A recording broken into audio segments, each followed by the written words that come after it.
Usually, before I go shaking my tits for the press, I like to go see how the professionals do it.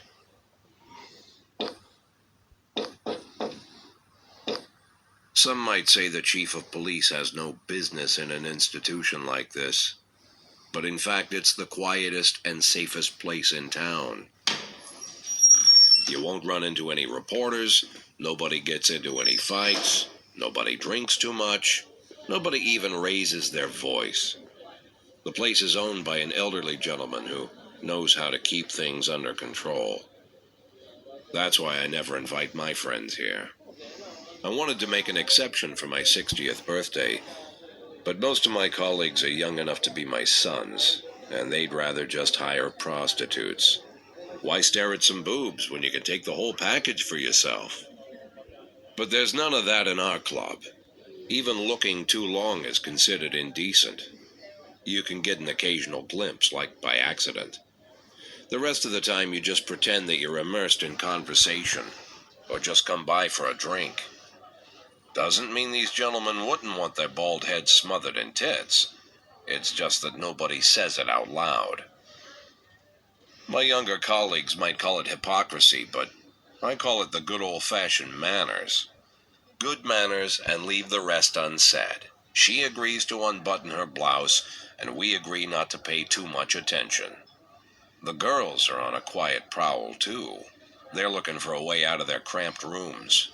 Maybe make friends with some wealthy patron with a pacemaker and dentures. Everybody wants something.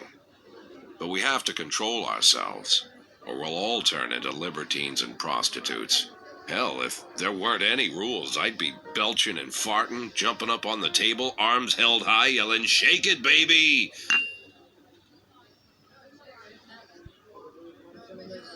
No idea how I got so barbaric.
When I was a kid, my father sometimes told me at bedtime that if I closed my eyes and didn't open them for a long time, all the demons would blow away. Yesterday I turned 60, but I still take his advice. Not because I'm sentimental or want to keep the memory of my father alive. I just can't think of a better solution. To get away from all the demons that haunt Freeburg, I'd need to wear a blindfold 24/7.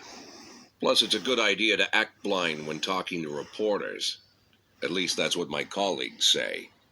They're afraid of press conferences. But for me, it's more like a confessional. No matter what lies you tell, you're privately thinking the honest answers. It helps me remember who I am. The fact that I'll be reading all about it in the papers tomorrow is a small price to pay. Call it penance for the preacher.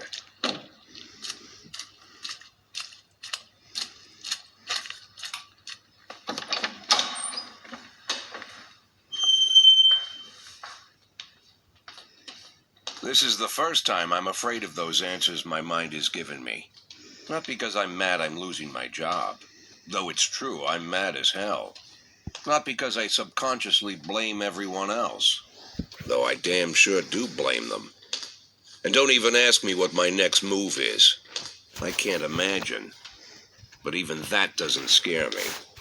The worst thing is, I know I'm gonna have to do something. I'll be damned if I know how far I'll go. I may have a lot of vices, but predictability isn't one of them.